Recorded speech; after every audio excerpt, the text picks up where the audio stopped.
Okay, welcome. Thank you. Breakpoint 2023. It's really nice to be in Amsterdam. You are a veteran, though, of Breakpoint. I am. I had a great time at Breakpoint last year. But I would love for the audience to get to know a little bit more about your journey broadly into this space and what excited you about Web3 in the beginning. Yeah, so I was working for Zappos, the commerce company based in Las Vegas, and they were undergoing a transition to decentralized decision-making. And it was pretty interesting because it was probably one of the biggest companies to do this. At the time, they were about 1,500 people. And it was essentially a precursor of decentralized organizations, or DAOs, but we didn't know it. And so there was a lot of messiness. It was very interesting to see that in action. And because of that, I got really interested in decentralized governance. I then learned about Web3, and so I went to AirSwap, which was an early decentralized exchange. I led business development there. And then after that, I went to Amazon, to AWS, to lead go-to-market for Amazon Managed Blockchain. So kind of saw a bit of the startup side of things, and then the enterprise side of things, and now I'm at a16z. That's awesome. And would you say that the kind of like idea of decentralization broadly, from where you kind of first came across it at Zappos, has evolved as we go towards Web3, or has it remained largely the same in principle? I'd say it's definitely evolved. There's kind of these stages of decentralization. In many ways, you know, the single vote, so single token, single vote method, that's evolved quite a bit. It's still evolving. And what's really cool about crypto and Web3 is that you're able to go through these stages of governance in much faster ways than you would in, let's say, a city or a traditional government. Yeah. One of the themes that's come up for the folks that have been listening to talks at Breakpoint so far is the idea of standing on the shoulders of giants. And that's true kind of ideologically in terms of the principles of decentralization, and also technically in terms of how we're continuing to build or iterate on the products that we deliver now. And so obviously go-to-market is a discipline that's been studied by businesses since the beginning of time. I think it's meaningful to kind of like frame where we want to begin the conversation around go-to-market because it's a broad topic. So for today, we're going to focus the content really largely on decentralized applications, DApps or dApps, versus thinking specifically about the different things that you would think about going to market if you were an L1 or an exchange. So with that in mind, there's kind of like two broad buckets that largely encompass go-to-market. First is around kind of customer acquisition, and then second being kind of the organizational models that you choose to support those decisions. So let's start with customer acquisition. You've had a long tenure thinking about that in different business models. Can you tell us a little bit about the tactics that have changed in go-to-market broadly, and go kind of extend the timeline however long you want? Absolutely. So I think Web3 really opened up two different types of go-to-market tactics that didn't exist in Web 2. The first is token-based incentives. And so this is things like airdrops, allow lists, open edition mints. And the second is just really having all the information on chain, and so being able to see what's going on chain with wallets, et cetera. And what I think is great is if you have go-to-market strategies that are actually combining those two sets of tactics, that's really where they're the most effective. It's almost hard to talk about any individual tactic because if there's a successful go-to-market tactic, oftentimes your competitors will kind of go on to that, and everyone's doing that, it seems like, for a period of time. Whereas I think more effective is thinking more broadly about these strategies and then being able to deploy certain tactics as needed.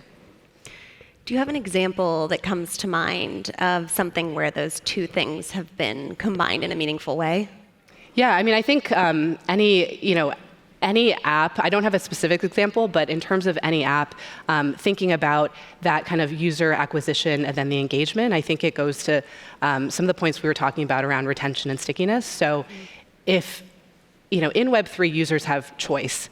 And so if you don't have a great front end or great experience, they're able to easily port over to something else. They can take their decentralized social network and move to another front end, or their decentralized trading, their DeFi trading.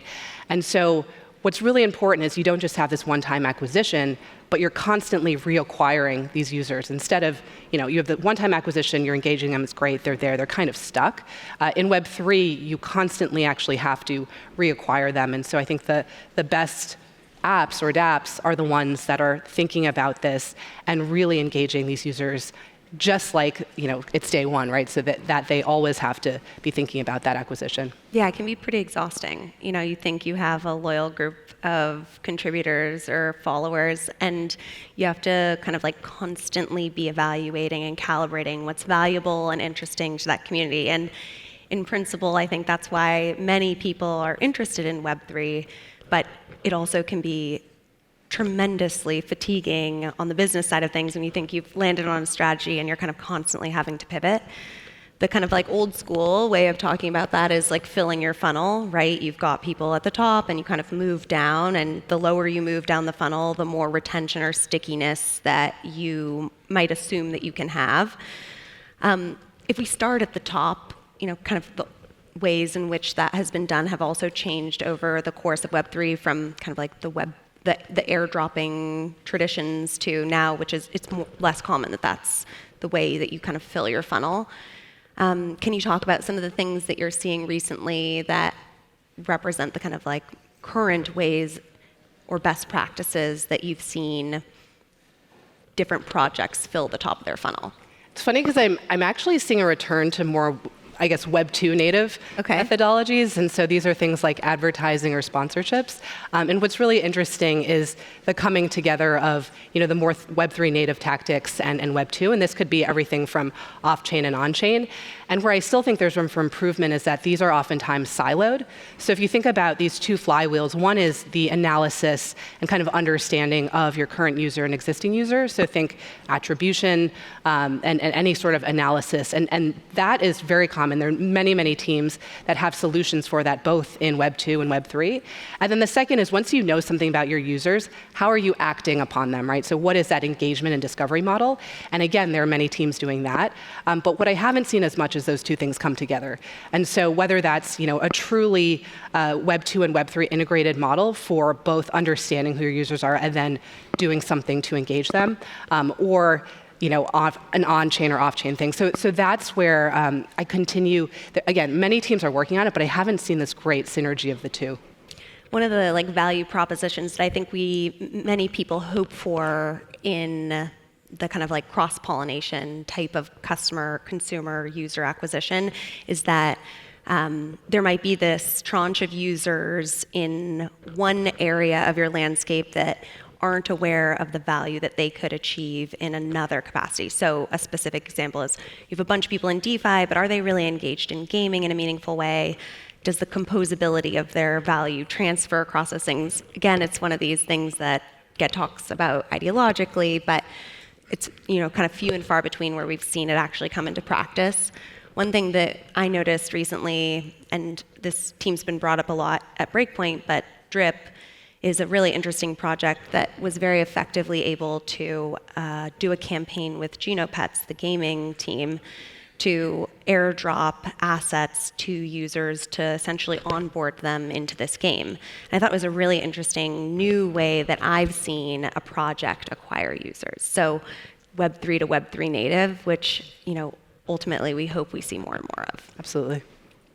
Okay, so the final thing is, do you think that there's any untested model that we haven't talked about yet that just exists in a hypothetical world that we should invite, the broader community to think about? Like in the same way that Totally invites you to think about a large technical problem, is there a go-to-market paradigm that we know of from the Web 2 days, or, I guess they're not past tense, they're current, but we should think about testing in the Web 3 world? I think it goes back to this point of just truly understanding who your user is. And so I've heard from Web 2 corporates, you don't have a great understanding of your customer because you don't have maybe standard demographic information. And then vice versa, the Web 3 teams are saying we actually have tons of information. We know every single transaction that's happening. And so again, I think it's really about being able to fuse those two sides. Yeah. I think that's very true. I think many of us that work in this space are desire to have more data-driven ways of taking next steps and planning our, ways in which we're deploying resources, whether they're product or financial or otherwise. Okay, switching gears a little bit from the kind of customer acquisition bucket to the org model bucket. For those of you who don't know, actually, Maggie writes quite a bit about go-to-market. There's an article she wrote about a year and a half ago that I often reference. I invite you to check it out as well. It's on the a16z website. I'm actually going to read a piece of it. I want to make sure that I quote you correctly. In Web 2, the primary go-to-market stakeholder is the customer, typically acquired via sales and marketing efforts. In Web 3, an organization's go-to-market stakeholders can include not just their customers and users, but also their developers, investors, and partners. Many Web 3 companies therefore find community roles to be more critical than their sales and marketing roles. So that's pretty novel and interesting. And I'm curious, since you wrote that a year and a half ago, do you still think that's true, or has anything macro changed the importance of community? I would modify it slightly, and so I think the notion of like marketing to a group, community is about building with, and so it's actually equally important in today's environment to have both. So in that sense, I'd say that marketing has come back a little bit in importance. I certainly think so from our side of things. We're very grateful for our effective marketing team. Then kind of on that note, when we think about the kind of internal strengths that exist within any organization or project, and kind of the outside or external powers that they need to collaborate with to be meaningful, there's often tension. Whether it's within your own organization or that kind of internal and external friction. And I think that's something that is a very universal experience for people that have thought about how they want to go to market. I'm curious if you've thought or observed about how to address that friction in a productive way. I mean, I feel like every single team probably has some version of this challenge weekly, if not daily. It's basically, which sub-departments or teams have the most say. And I think oftentimes it really comes back to being aligned in what you're building. So understanding what the purpose of the company is and kind of what that translates into in terms of priorities. So one example from my time at AirSwap was we were very, very focused on having a great user experience. And that translated to things like potentially not shipping things as fast because we were working on the experience, more design, more eng efforts. And so, and that's for us how we decided to go about it. Another team might be prioritizing something different, right? They might be prioritizing time to market. And so I think it just depends on being really clear about what those core pillars are. And then the decisions and the trade-offs actually come much more naturally from there. Yeah, I think that's really true. I think one thing that's also worth mentioning, kind of like on this general thread, is that I think there's something to be said about contributing to the overarching study or work of going to market through writing. But then there's also the doing part of it as well, right? How do you actually help the practice of go-to-market be meaningfully influenced? And one of the ways that you and your team have done that is through something called the Crypto Startup School. Phantom, one of the wallets on the Solana ecosystem, was one of the first members of that class 3 years ago. In crypto, that's 100 years ago. And now you are launching a new crypto startup school, and you're doing it in London. Can you tell us a little bit about why London and what we can expect to learn about this upcoming class? Absolutely. Very excited to share about this. This is now, will be our third iteration of Crypto Startup School. So our most recent batch we ran in LA over the spring. It was 26 teams, and it was a very standard accelerator model, and actually quite global. What was really important to us was to have teams from around the world. Moving to London, I think, will only increase that and give us more exposure to the amazing entrepreneurs in this region. Say, why London? 3 things. One is really the strong educational system. That's something that is really important and the kind of feeder for founders. The second is it's a hub for finance and media, just in the way New York or other cities are. And the third is that London has kind of this potential for clear and practical regulation, and that's obviously so critical in today's environment. And so for all these reasons, we actually just had our London office opening party a few days ago, which I just came from. We're so excited to be there and hope to welcome you. And we're in process, so we have closed applications for this next batch of CSS candidates, and we're in process of reviewing, so hope to see some of you there. Awesome, super exciting. For folks that aren't as familiar with like what the teams get exposed to within the Crypto Startup School, Would you share a little bit more about kind of like what that looks like, when a team comes in, they get exposure to certain types of content and criteria, and when they come out, X or Y then changes? Can you talk a little bit about that? Absolutely. We have founder talks. So last year, Brian Armstrong spoke, Toli came and was able to show some of the Saga phones, which was great. And every week was really themed around a different topic. So things like, what blockchain should I be thinking about building on? Go-to-market and marketing, communications. How do you hire and build a team? So it's really these elements, all the things you would need to build a business, but in a very, very Web3 native way. And what's important to us is that every single team is Web3 native. That's the ethos of our fund, and we're very much there to support that. Yeah, one of the things that we often think about when we've done different versions of this, whether it's post-hackathon or thinking about how you incubate teams similarly, is, what does the team really need to be successful? If you ask Toli, he'd say a roof and internet. Like, that's it. He really just wants the basics. And then you can go on to the other side of things, with the Y Combinator model, which is, much more robust and more reflective of a curriculum. But I think one of the most important pieces that we've learned in the experiments that we've done in this arena is actually the composition of your peers and the people that you are surrounded by when you're also, whether, you could have different business models or theses around how you want to approach Web3, but the importance of who you're surrounded by is maybe more meaningful than, no offense to Brian Armstrong and Toli, anything else that you can deliver in those programs. Can you tell us a little bit about how you think about the composition of a class and how your team thinks about the different types of perspectives that are brought amongst peers in a class?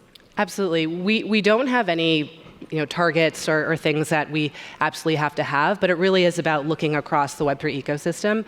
And so it's an open application. Anyone can apply. This year we added something called the Nakamoto challenge. And so it was kind of these big open questions in crypto that if you were able to answer one of them successfully, we would fast track you for an interview. So really looking at builders. And so some of the questions in the application give you a sense of what we're looking for in terms of, when was your first wallet created, things like that. I'm super excited to see how that, turns out and comes to be. And one of the things that our foundation, Solana Foundation, is dedicated to is spending more time in international markets. And so that's one of the reasons why we're having Breakpoint 2024 in Singapore. And so I'm thrilled to hear how kind of a new center or kind of like center of gravity for the crypto startup school is also going to change the ways in which teams that aren't necessarily based in North America, who, a lot of times we spend time with, also get an opportunity to benefit. All right, so we're coming towards the end of our time. Is there anything else along the lines of go-to-market or any key takeaways that you'd like to leave with the audience? I'd say that some of them are actually definitional. When you think about the word community, probably everyone in this audience has a different definition of that. And something I learned a long time ago when I was working in Las Vegas was that definition is very personal. And so and community is so critical to teams here. So I think point one is to actually actively define what that means to you. So when you talk about your community, like who is that and why are they important? And then tied to that is really engagement. And so what do you mean by engagement? Are you looking for engagement in terms of someone opening an app every single day, that sort of engagement? Are you looking for quality of engagement? What does that really mean? And I think having those two things defined company-wide can, again, really help you determine what your go-to-market strategy should be. I completely agree. It's not just semantics. Yeah. It actually helps drive alignment and strategy. Well, that is our time for today. Maggie, thank you so much for joining us, and we'll look forward to tracking the London Crypto Startup School. Thanks.